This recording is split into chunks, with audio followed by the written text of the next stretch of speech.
A buffer overflow is one of the oldest and most important bugs in computing, and it's still relevant because it can turn a simple coding mistake into full system compromise. First, what's a buffer? A buffer is just a fixed-size box in memory where a program stores data, like a username, a file name, or a network message. A buffer overflow happens when a program tries to shove more data into that box than it can hold. If the program doesn't check the length, the extra data doesn't just disappear. It spills into whatever memory is sitting next to that buffer.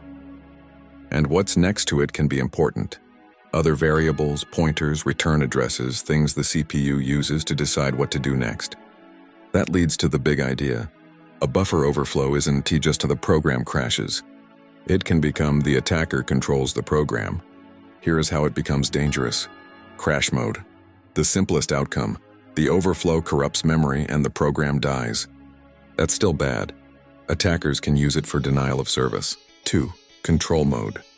The more serious outcome, the attacker carefully crafts the overflow so the program doesn't just crash. It jumps to attacker-chosen instructions. Classic example. When a function finishes, it returns to wherever it was called from. The location it returns to can be stored in memory. If an overflow overwrites that return address, the program can be tricked into returning to code the attacker wants. If the attacker can do that reliably, they can often run code with the privileges of that program. Sometimes system level if the service runs as root or system. Now you might be thinking, wouldn't modern computers stop this? They try. Most systems have multiple layers of defenses. ASLR randomizes where things live in memory, so attackers can easily guess addresses. DEP-NX marks memory as non-executable, so injected data can't run as code.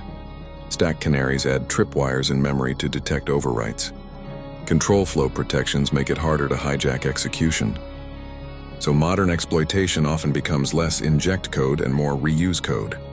Attackers chain together existing code inside the program or its libraries, techniques you might hear called ROP, return-oriented programming. But the headline stays the same.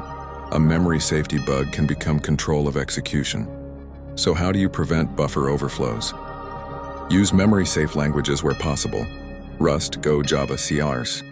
In C++, use safer functions, strict bounds checks, and enable compiler hardening flags.